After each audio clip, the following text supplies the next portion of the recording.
चलिए फिर थोड़ा सा आगे करें बेटा। लास्ट लेक्चर में मैंने आप लोगों के साथ स्टार्ट किया था quantum numbers associated with vector model of atom, और जिसके अंदर मैंने आप लोगों को पहला पढ़ाया था प्रिंसिपल क्वांटम नंबर, दूसरा था आपका orbital angular quantum number, spin quantum number तीसरा था, और फोर्थ मैंने कहा था एल और एस का रिजल्टेंट है बेटा, जिसको हमने क्या कह दिया था। Hello sir. बेटा बोलो बेटा। सर, जो आपने हाइड्रोजन की एनर्जी ऑफ इलेक्ट्रॉन मतलब ऑर्बिट में निकालने के लिए जो En is equal to -13.6 upon n square eV बताया था, वो मतलब हाइड्रोजन के लिए है या फिर और मतलब हाइड्रोजन के अलावा किसी भी एटम की निकालेंगे तो यही फॉर्मूला यूज होगा? बेटा हाइड्रोजन या हाइड्रोजन लाइक एटम, जैसे हमारे पास हाइड्रोजन तो हो ही गया, ठीक है, साथ में फिर क्या हो जाएगा बेटा, हीलियम पॉजिटिव के लिए लग जाएगा, लिथियम डबली आयोनाइज लिथियम के लिए लग जाएगा, प्लस जिनमें सिंगल इलेक्ट्रॉन होगा उनके लिए लग जाएगा। और उसमें फिर फार्मूला जो होगा वो थोड़ा सा, जैसे हमने जेड को 1 भी तो पुट कर दिया था ना, आप उसको करोगे ना 13.6 बाई एन स्क्वायर था, और ये हो गया जेड स्क्वायर इलेक्ट्रॉन वोल्ट।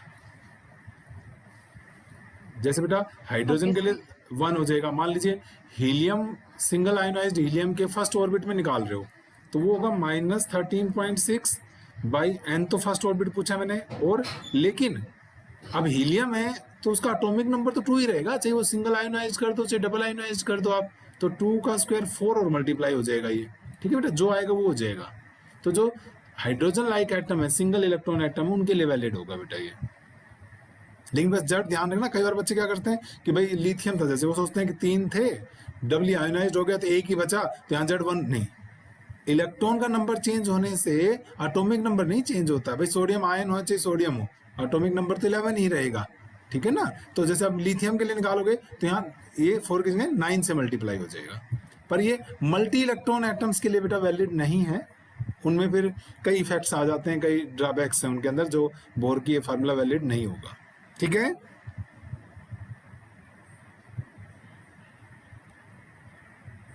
चलें फिर आगे स्टार्ट करें। तो मैंने कहा था फिर एल और एस का रिजल्टेंट था बेटा, जिसको हमने जे कहा था, that was total angular momentum quantum number, जिसको हमने कहा था जे आ गया था अब हमारे पास। तो अब नेक्स्ट देखो बेटा, फिफ्थ जो सबसे इंपॉर्टेंट भी है, समझना भी है, जो fifth angular momentum quantum number जो बात करेंगे हम, that is the magnetic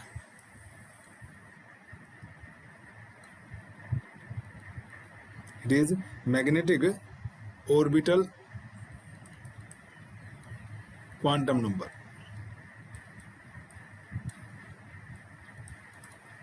magnetic orbital quantum number MLCD note करेंगे इसे, ठीक है बेटा। और अगर बाय चांस एग्जाम में कोई स्मॉल क्वेश्चन जो होते हैं 2 मार्क्स या 3 मार्क्स में आ जाए कि स्पेशल क्वांटाइजेशन को एक्सप्लेन करो, तो भी यही करेंगे जो मैं इस आर्टिकल में आप लोगों को समझा रहा हूँ, दिस इज स्पेशल क्वांटाइजेशन। देखो बेटा, मैंने क्वांटाइजेशन का उस दिन भी मतलब बताया था आपको कि जहाँ कॉन्टिन्यूस वैल्यूज ना होती हो, जहाँ बीच बीच में गैप आता हो, जैसे 1 के बाद सीधा 2 3, बीच के गैप ना आते हो, उसे हम क्वांटाइजेशन कहते हैं। जैसे 1.1 1.2 1.3 सारी वैल्यूज ना हो, 1 के बाद सीधा 2 आ जाए, 2 के बाद सीधा से जंप करके 3 आ जाए, वो क्वांटाइजेशन होता है। तो खैर स्पेशल क्वांटाइजेशन हम समझेंगे बेटा क्या है ये। मान लो बेटा ये मेरे पास एक इलेक्ट्रॉन का ऑर्बिट बना रहा हूँ मैं यहाँ पे, जैसे मान लीजिए मैंने एक इलेक्ट्रॉन का ऑर्बिट बना दिया, ठीक है, ये एक इलेक्ट्रॉन का सर्कुलर ऑर्बिट है, इलेक्ट्रॉन इसमें रिवॉल्व कर रहा है इस तरीके से, ओके।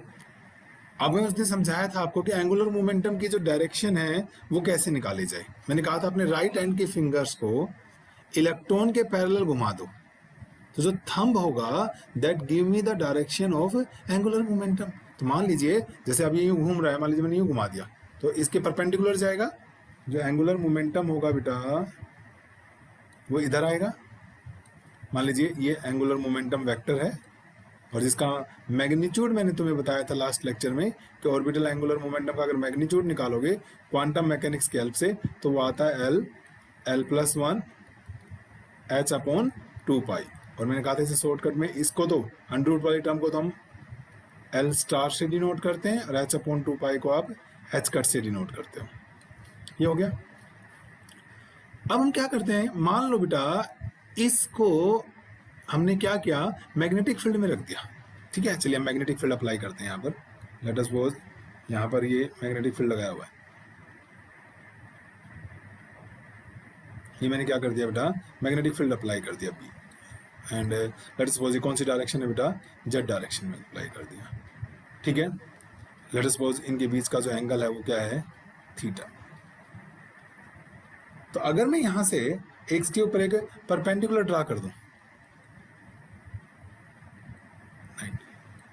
एल की टिप से यहाँ पर एक परपेंडिकुलर ड्रा कर दूं बेटा, ठीक है नहीं, तो एल का कंपोनेंट आ जाएगा। आप ये तो कहते हैं जिधर एंगल है उधर कोस कंपोनेंट होता है, तो इधर एक कंपोनेंट आ जाएगा बेटा, ठीक है ना। मैं उसको थोड़ी देर के लिए क्या कह रहा हूँ, एल जेड कह रहा हूँ, क्योंकि ये एल का कंपोनेंट है कौन सी डायरेक्शन में बेटा, जेड डायरेक्शन में, इसलिए मैं इसको क्या कह रहा हूँ, एल जेड कह रहा हूँ। और मैं पूछूं आपसे कि भाई ये एल जेड कितना होगा, तो आप मुझे ये बताएंगे, magnitude of L into cos theta. आपको आता है ना वेक्टर का कंपोनेंट तोड़ना, किसी वेक्टर का कंपोनेंट रिजोल्व करना है बेटा, तो आप ये तो करते हैं जिधर एंगल होता है उधर कोस कंपोनेंट होता है, तो it is a cos theta आ जाएगा, ठीक है। ये जो प्रोजेक्शन आ गया बेटा, इसको अगर मैं यहाँ से यहाँ तक ये ओ मान लूँ मैं थोड़ी देर के लिए, और ये पी पॉइंट मान लूँ बेटा, तो ये ओ से जो पी तक है इसको हम क्या बोलेंगे, ये प्रोजेक्शन भी बोल सकते हैं ना। एल का मैं पूछूं कि मैग्नेटिक फील्ड में प्रोजेक्शन कौन सा है, तो ओपी है कि नहीं है बताओ। तो इस प्रोजेक्शन को ही हम क्या कहते हैं बेटा, मैग्नेटिक ऑर्बिटल क्वांटम नंबर कहते हैं, ठीक है। दिस इज कॉल्ड एम, जो प्रोजेक्शन होगा ओपी, इस ओपी को ही हम क्या कहते हैं बेटा, magnetic orbital quantum number, it is orbital quantum number, ठीक है। और इसको हम किससे डिनोट करते हैं फिर, एम एल, और साथ में क्या होता है, एच कट, इससे भी डिनोट करते हैं। तो वो पूछे कि भाई मैग्नेटिक ऑर्बिटल क्वांटम नंबर की डेफिनेशन बताओ, तो इसकी डेफिनेशन क्या आ गई बेटी, कि भाई it is the projection of किसका प्रोजेक्शन ट्राई किया है आपने, ऑर्बिटल एंगुलर एल है ना, एल क्या चीज है बेटा आपका, ऑर्बिटल एंगुलर मोमेंटम है, it is the projection of orbital angular momentum, projection of orbital angular momentum in the direction, और किसकी डायरेक्शन में प्रोजेक्शन रहा क्या आपने, इन the direction of applied magnetic field, the direction of बेटा अप्लाइड मैग्नेटिक फील्ड। तो अब देखो जरा, ओपी को एक तरफ हम क्या कह रहे हैं, एल जेड कह रहे हैं, और दूसरी तरफ हम क्या कह रहे हैं, एम एल, तो एम एल एच कट कह रहे हैं। तो अगर मैं कहूं from 2 and 3 it is cos theta, और this is M L H cut, और यहाँ पर क्या आ जाएगा, ठीक है बेटा, क्योंकि यही चीज तो है कि एल जेड है जहाँ पे आपने कंपोनेंट डिसोल्व किया है। इसकी वैल्यू ये लिखी हुई है बेटा, क्या आई थी हमारे पास, √L into L plus 1 H cut cos theta, और ये हो गया M L H cut, H cut से एच कट कैंसिल आउट हो गया, cos theta, it is M L upon √L L plus 1 आ गया। ये जो एम एल है बेटा, दिस एम एल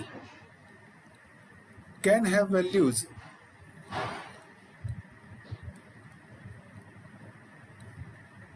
क्या क्या वैल्यू हो सकती है बेटा, ये एल का, देखो सीधी सीधी सी बात है बेटा, ये इस एल का ही तो कंपोनेंट है, ठीक है ना।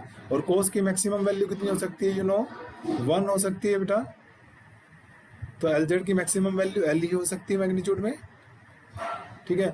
और मिनिमम 180, तो माइनस एल हो सकती है। तो पता है एल की वैल्यू कैसे हुई, l minus 1, l minus 2 and so on, it can have, last बीच में 0 भी आएगी बेटा, 1 2 ऐसे कंटिन्यू होता है, और सॉरी -1 -2 एंड फाइनली -L। तो M L can have how many values, अगर मैं इनको काउंट करूँ बेटा, L से -L तक, तो ये कितनी होगी, it can have 2L plus 1 होगी कि नहीं होगी बताओ, it will have 2l plus 1 values. देखो बेटा, देखो जीरो भी है ना, इधर भी ये 1 2, तो 1 2 से l तक, तो l वैल्यूज ये हो गई। ऐसे ही -1 -2 -l, l वैल्यूज ये हो गई। l इधर है, l इधर है, 2l और एक जीरो है बीच में, तो टोटल वैल्यूज कितनी होगी? 2l प्लस 1 वैल्यूज होगी। It can have 2l plus 1 values. ठीक है, अब देखते हैं जरा एक कोस थीटा की कौन कौन सी वैल्यूज पॉसिबल है, क्यों हमने इसको क्वांटाइजेशन कहा है। एक बार फिर देख लो बेटा, मैंने कहा कि ये एक इलेक्ट्रॉन अपने ऑर्बिट में रिवॉल्व कर रहा था, ठीक है, और हमने कहा कि इसके ऊपर, तो इसका ये परपेंडिकुलर होता है, राइट हैंड की फिंगर्स को घुमाओ, थंब हमें एंगुलर मोमेंटम की डायरेक्शन देता है। हमने मैग्नेटिक फील्ड अप्लाई कर दिया और यहाँ से प्रोजेक्शन ड्रा कर दिया, परपेंडिकुलर ड्रा कर दिया, कंपोनेंट रिजोल्व कर लिया, तो वी नो एल जेड जो होगा वो एल कोस थीटा होगा। और यही जो एल जेड है ओपी प्रोजेक्शन है, इसी को हम बोलते हैं बेटा orbital magnetic orbital quantum number हो गया। That is projection of orbital angular momentum in the direction of applied magnetic field. ठीक है, तो ये एल कोस थीटा हो गया। उधर क्या हो गया आपका M L into H cut हो गया, तो कोस थीटा की वैल्यू आ गई मेरे पास। मैंने बताया आपको एल एम एल की ये वैल्यूज पॉसिबल हो सकती हैं। मैं अब एक एग्जांपल से समझाता हूँ आपको थोड़ा सा। मान लीजिए मैं एल की वैल्यू लेता हूँ बेटा 2 ले लेता हूँ कोई, इसी ये अभी यही चल रहा है बेटा। मान लो एल की वैल्यू मेरे पास है 2, ओके, तो आपने अभी अभी कहा एम एल कैन हैव क्या क्या वैल्यू हो सकती है बेटा? 2 1 0 -1 एंड -2। अभी तो आपने कहा कि इसकी एल से लेकर -l तक हो सकती हैं इंक्लूडिंग 0। तो आपने कहा था 2l प्लस 1 वैल्यूज हैं, एल अगर मैं 2 ले रहा हूं तो टोटल हो जाएंगी 5।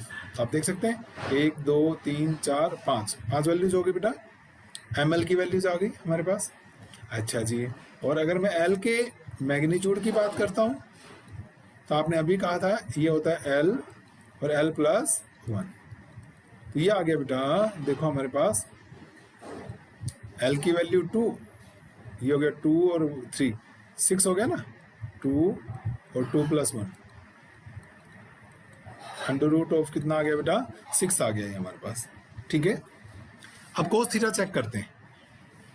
कोस थीटा अभी आपने कहा था पिछले स्लाइड के अंदर बेटा, कोस थीटा मेरे पास आया था, आई थिंक ये आया था M L upon root of L L plus 1।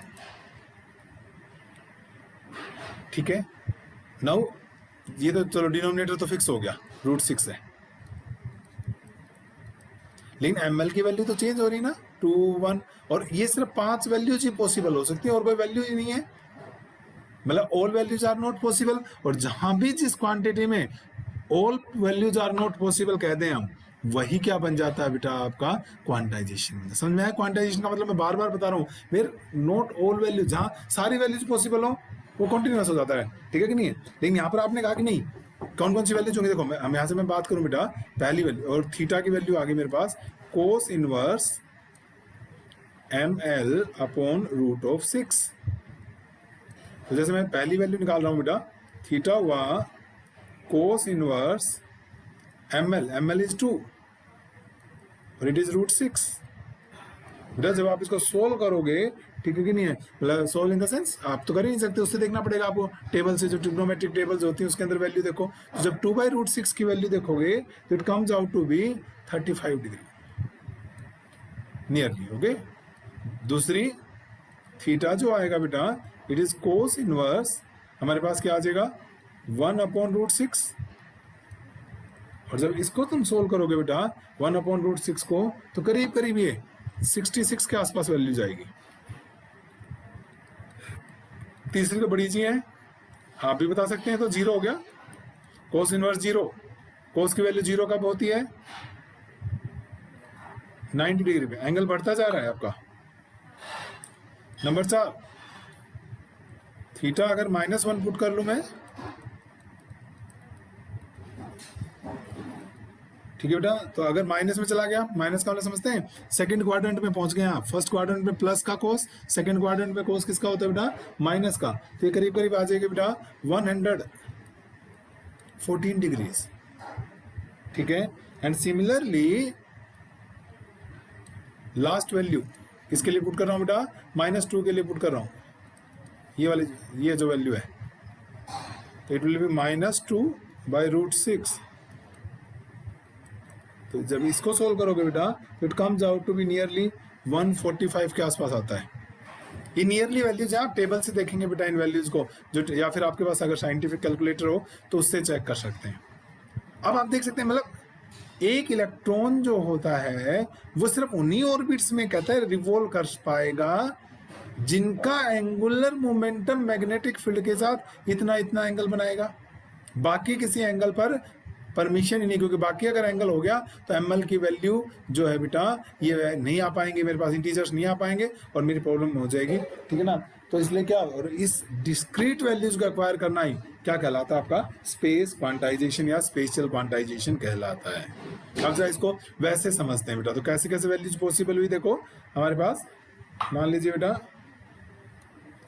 ये मान लो मैग्नेटिक फील्ड था जेड एक्सिस में, तो यानी पहली वैल्यू जो है वो कौन सी हो सकती है, अभी अभी आप कह रहे थे ये हो सकती है पहली वैल्यू जो है मेरे पास, अगर मैं एक पर्टिकुलर कलर चूज करूं यहाँ पे, ठीक है, हमारे पास पहली वैल्यू जो आएगी वो ये हो सकती है, किसकी, एल वेक्टर की। अब ये और ये अपने ऑर्बिट के क्या होता है, परपेंडिकुलर होता है बेटा, ठीक है ना। तो इसका जो ऑर्बिट होगा हमारे पास थोड़ा सा अगर मैं बनाऊं, यानी एक ऑर्बिट ये पॉसिबल हो सकता है इलेक्ट्रॉन का, ये देखो बेटा फुटबॉल की तरह मुझे यहाँ से वहां उछाला। बिल्कुल ठीक बात, बोर हो जाते हैं एक जैसा पढ़ते पढ़ते, थोड़ा सा चेंज होता रहे तो अच्छा लगता है। ये एंगल देखो बेटा, एक पॉसिबिलिटी है ये ऑर्बिट हो सकता है इलेक्ट्रॉन का, ठीक है। दूसरी क्या पॉसिबिलिटी हो सकती है, अब देखो हमारे पास अगर मैं बात करूं यहाँ पर 66 डिग्री, यानी यहां कहीं जाएगा,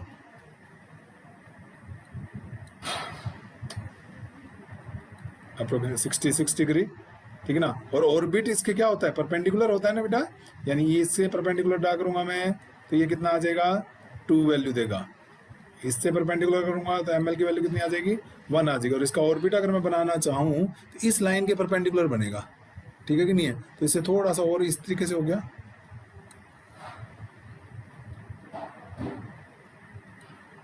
यूं हो गया बेटा। फिर याद रखना ये जो सर्कल है और ऑर्बिट एंगुलर मोमेंटम उसके परपेंडिकुलर होता है, ठीक है, क्लियर ये वाली बात। आगे देखो बेटा फिर क्या होगा हमारे पास, तीसरा क्या है हमारे पास 90 का एंगल, और 90 का एंगल तो बड़े आराम से हम यहाँ पे दिखा दें, ये हो गया 90 का एंगल, तो इसका परपेंडिकुलर 0 देगा मुझे, ठीक है ना। तो ये बिल्कुल ये हो जाएगा ऑर्बिट, ये वाला। तो बताओ होगा कि नहीं होगा ये ऑर्बिट, क्योंकि बेटा ये ऑर्बिट हो गया और इसका परपेंडिकुलर, ऐसे दो और हो जाएंगे। मैं ऑर्बिट नहीं बनाऊंगा क्योंकि यहाँ कंजस्टेड होता जा रहा है अभी, बाकी आप समझ सकते हैं अभी इस चीज़ को। अगर हमने और बनाना है आपके, तो अगला जो होगा बेटा वो ये एंगल पर गया 114, तो 90 से थोड़ा और नीचे चला जाएगा, क्योंकि डायरेक्शन किसके साथ बननी है बेटा, बी के साथ बननी है। एंड फाइनली एक यहाँ बन जाएगा। मैं इसको दोबारा साफ साफ बना रहा हूँ। ये मेरे पास मैग्नेटिक फील्ड है बच्चों जेड एक्सिस में, एक ये डायरेक्शन हुई जिससे प्रोजेक्शन ड्रा करूंगा मैं, तो मुझे 2 वैल्यू मिलेगी एल से। और एक इसके लिए एग्जांपल ले रहा हूं बेटा, जब एल की वैल्यू 2 हो तो पहला एंगल ये हो गया बेटा 35, देख रहे हो 35 के आसपास। दूसरा ये होगा कितने पे, 66 डिग्री पर। तीसरा ये होगा बेटा,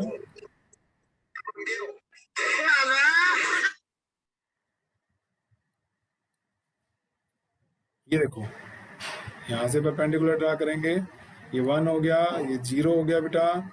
ये कौन सी वैल्यू होती है इसके ऊपर, एल जेड होती है, पिछले डायग्राम में देखा था, ये एम एल की वैल्यूज हैं, ठीक है बेटा। ये -1 हो गया और ये कितना हो गया आपका -2 हो गया। तो ये वाला जो डायग्राम हो गया, सिर्फ वेक्टर्स, ये ऑर्बिट्स नहीं दिखाए हमने इसमें। ये आपका जो very important orbital magnetic orbital quantum number था बेटा, जिसको हम क्या कहते हैं, एमएल से डिनोट क्या करते हैं हम इसको, ठीक है ना। नेक्स्ट चलें, नेक्स्ट स्टेप हमारे पास आता है बेटा, बाकी दो तो कंपैरेटिवली आसान है मेरे लिए। नेक्स्ट मैं चलता हूँ, रब कर रहा हूँ मैं इसे,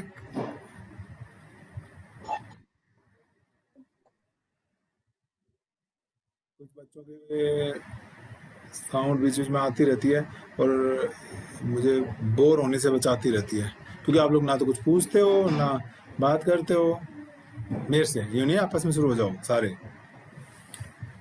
चलो भाई, फिर ये समझ में आया? पहले बताओ, चलो यही पूछ लेता हूँ, इसकी हाँ ना तो दे दो जब आप मुझे मुझे पता लगे कोई क्लास में है भी कि नहीं। मैग्नेटिक ऑर्बिटल क्वांटम नंबर आया थोड़ा समझ में? Neha, yes sir. जी sir. Yes Harpreet, Ishita, good. चलो कुछ बोलते रहोगे तो मुझे लगेगा कोई है क्लास में, वरना मुझे लगता है कि पता नहीं कोई है भी कि नहीं है क्लास में। चलो बेटा नेक्स्ट पढ़ते हैं अब हम। नेक्स्ट हमारा है बेटा मैग्नेटिक स्पिन क्वांटम नंबर। जैसे ये था ना हमारा स्पिन ऑर्बिटल क्वांटम नंबर, वैसे अब हमारे पास क्या है, 6 नंबर है magnetic. This is magnetic spin quantum number. Magnetic spin quantum number, जैसे वो ml से डिनोट किया था बेटा, ये ms से है। बिल्कुल जैसे बेटा इलेक्ट्रॉन के अपने ऑर्बिटल मोशन की वजह से एक एंगुलर मोमेंटम होता है, वैसे मैंने उस दिन बताया था स्पिन की वजह से भी एक एंगुलर मोमेंटम होता है, जिसका मैग्नीट्यूड उस दिन भी मैंने लिखवाया था s+1 का अंडर रूट और इट वाज h/2π, जिसको मैंने s स्टार और h कट कहा था, याद आ गया होगा आपको। तो एक स्पिन होता है, बिल्कुल ये भी उसी तरीके से आप कह सकते हैं कि जैसे मान लीजिए ये मेरा ms है, सॉरी ये s वेक्टर है, और ये वही मैंने क्या कर दिया बेटा, यहाँ पर मैग्नेटिक फील्ड लगा दिया b। ये थीटा एंगल मान लो इनके बीच में। अच्छा ये थीटा वो पिछली बार वाला थीटा नहीं, अलग डायग्राम बिल्कुल। कभी आपको सर तो एल और एस सेम डायरेक्शन में होगी, मैंने ऐसा नहीं कहा है। मतलब थीटा इज थीटा एंगल ना, अगर आपको कंफ्यूजन होता है तो उसका अल्फा बीटा कुछ और मान लेना, ठीक है। मतलब ये बिल्कुल अलग चीज है, वो अलग चीज थी, वो खत्म हो गया मेरा आर्टिकल, नया आर्टिकल आ गया, तो थीटा की वैल्यू चेंज हो गई है हमारे पास। तो यहाँ से वही मैं क्या करूंगा बेटा, एक परपेंडिकुलर ड्रा करूंगा किस पे, मैग्नेटिक फील्ड की डायरेक्शन में। और हम जनरली मैग्नेटिक फील्ड की डायरेक्शन को क्या लेकर चल रहे हैं, जेड लेकर चल रहे हैं बेटा।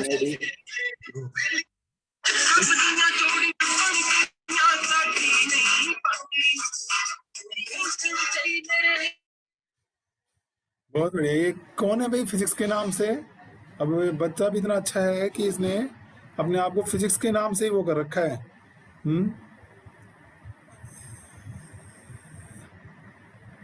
जब देखो फिजिक्स के नाम पे तो अच्छा लगता है मुझे, पर ओरिजिनल नाम नहीं पता चल रहा है। यहाँ पर देखो, तो ये आगे बेटा इसका परपेंडिकुलर, तो मैंने कहा था इसको हम क्या लिख सकते हैं, या तो हम लिखेंगे एस जेड, एस का जेड डायरेक्शन में कंपोनेंट है, ठीक है बेटा, ओके। या फिर हम इसको क्या कहेंगे, ठीक है ना, एस जेड, या फिर हम इसको बोलेंगे एस जेड को ही क्या, एम एस एच कट, अभी अभी पीछे बताया था मैंने आपको, ठीक है। और ये एम एस ये जो है यही क्या कहलाता है बेटा, मैग्नेटिक स्पिन क्वांटम नंबर। यानी ये भी क्या हो गया, एक डेफिनेशन क्या बनी, it is the projection of, it is the projection off spin angular momentum. बेटा एक तो ये बात समझ लें, जब खाली एस लिखते हैं ना तो वो तो होता है स्पिन क्वांटम नंबर, और जब एस के ऊपर एरो लगाकर डिनोट करते हैं तो वो होता है स्पिन एंगुलर मोमेंटम। ऐसे ही वहां पर बेटा खाली एस लिखते हो तो it is orbital quantum number, और अगर इसको यूं लिखते हो तो ये बन जाता है orbital angular momentum of single electron. एक इलेक्ट्रॉन की बात कर रहे हैं हम यहाँ पे, ठीक है। तो ये क्या हो गया, projection off spin angular momentum, क्योंकि मैंने एस एरो के साथ लिखा है, angular momentum, projection of spin angular momentum in the direction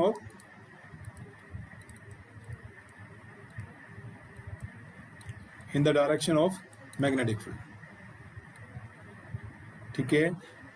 ms जो है बेटा, क्योंकि ये तो स्पिन से रिलेटेड है। अब जैसे मैंने क्या अभी तो मैं दिखाया था बेटा, इलेक्ट्रॉन के ऑर्बिट कैसे कैसी पॉसिबिलिटीज बन सकती हैं, ये ठीक है ना, अलग अलग एंगल्स के ऊपर। लेकिन स्पिन में तो आपको पता है दो ही पॉसिबिलिटीज हो सकती हैं, या तो स्पिन क्या होगा बेटा, क्लॉकवाइज या एंटी क्लॉकवाइज, और तो कोई पॉसिबिलिटी नहीं होती। इसलिए ms can have to values only, plus half and minus half, ठीक है। इसमें जीरो की पॉसिबिलिटी नहीं है।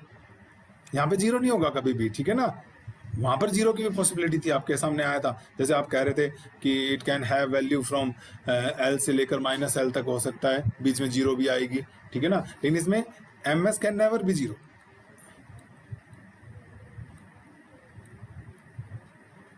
भाई एक एस इधर है, सोचो एक बार, ठीक है ना। तो दूसरा अगर माइनस में जाएगा तो बस एस इसके अपोजिट ही जाएगा,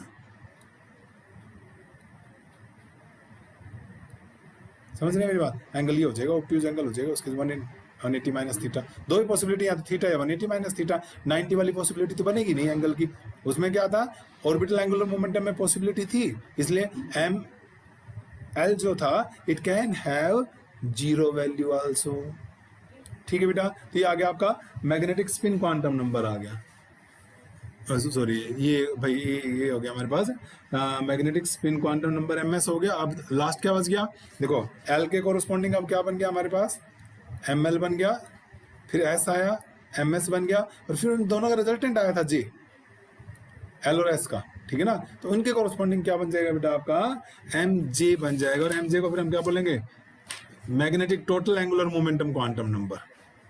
दिस इज 7th है, मैंने कहा था 7 क्वांटम नंबर है बेटा। ये क्या बन सकता है, the magnetic total angular momentum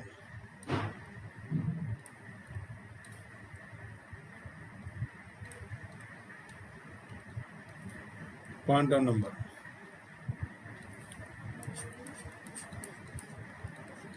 याद करो बेटा मैंने क्या कहा था आपको कि जो जे होता है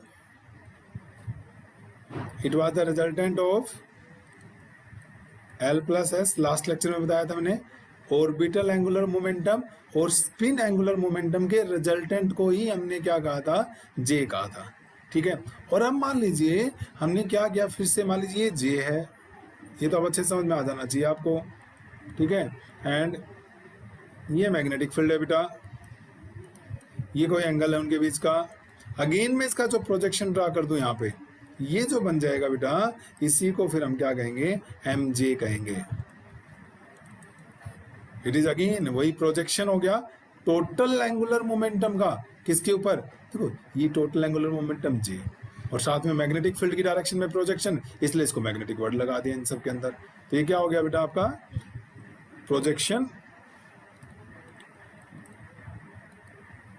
of total angular momentum. Total angular momentum क्या है बेटा, j in the direction of magnetic field.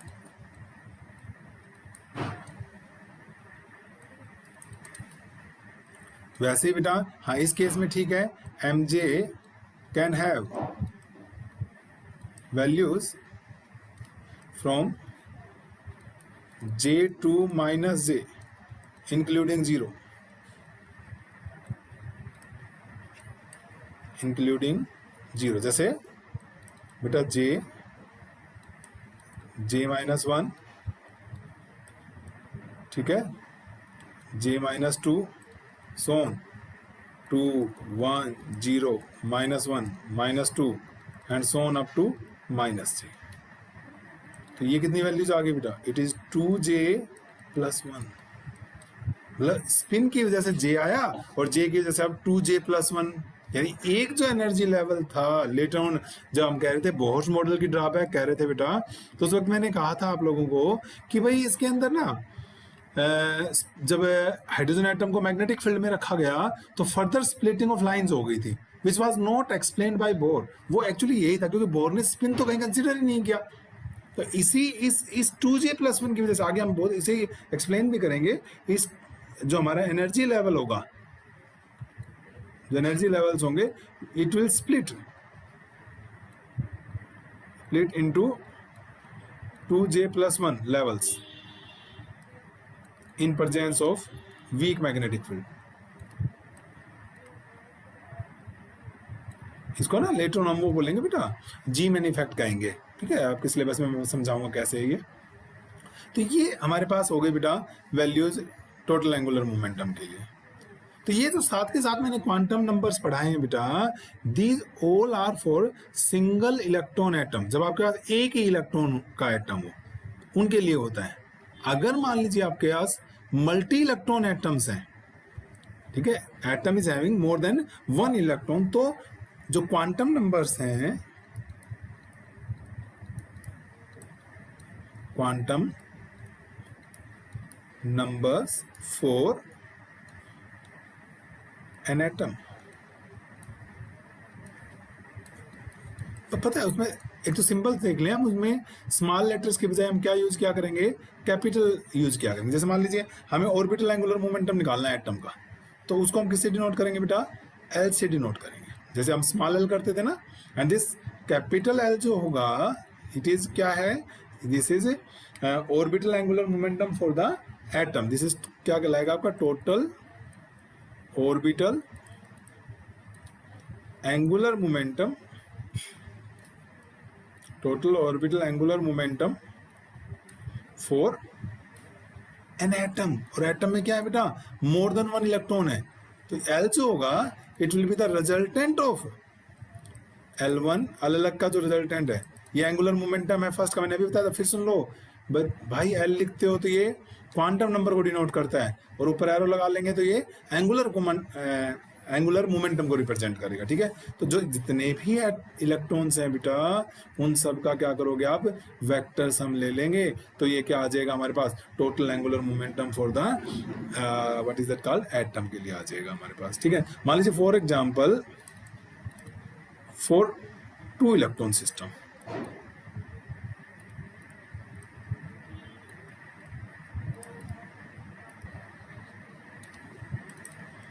तो L क्या हो जाएगा, L1 vector plus L2 vector.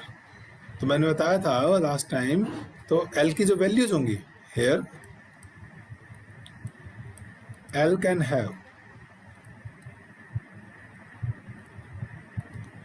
Have values, बेटा 2 वेक्टर्स हैं, उस दिन लास्ट टाइम समझाया था मैंने आपको, A एंड B, तो उनका वेक्टर सम मैक्सिमम हो सकता है A प्लस B, और मिनिमम हो सकता है A माइनस B, लेकिन मैंने कहा था मॉडुलस लगा दो, बड़े में से छोटा सब्ट्रैक्ट करना है आपको, ठीक है। तो हमारे पास क्या हो गया बेटा, it can have values L1 plus L2, and then अभी आप कह रहे थे कि भाई ये सब ना क्वांटाइज्ड हैं, तो हमारे पास क्या आ जाएगी, L1 plus L2 minus 1, L1 plus L2 minus, sorry ये यहाँ नहीं आएगा, माइनस 2, ओके, यहाँ पर ये नहीं है,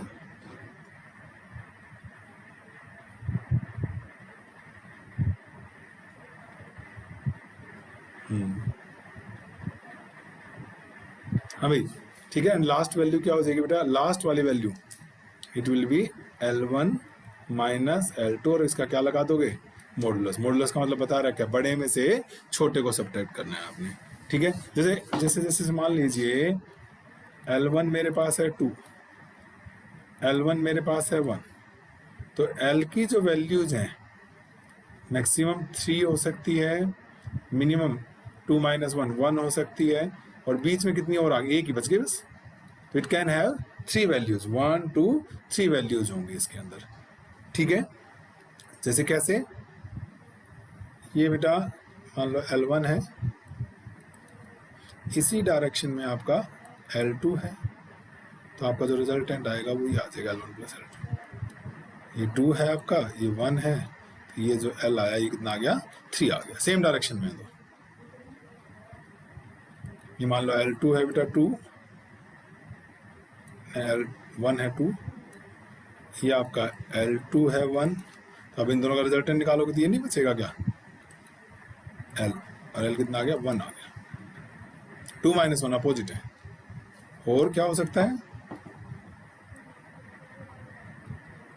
ये है बेटा हमारे पास, ठीक है। ये मान लीजिए 2 है, ये कोई डायरेक्शन 1 हो सकती है, और ये क्या आ जाएगा हमारे पास, कैपिटल L आ गया, ठीक है।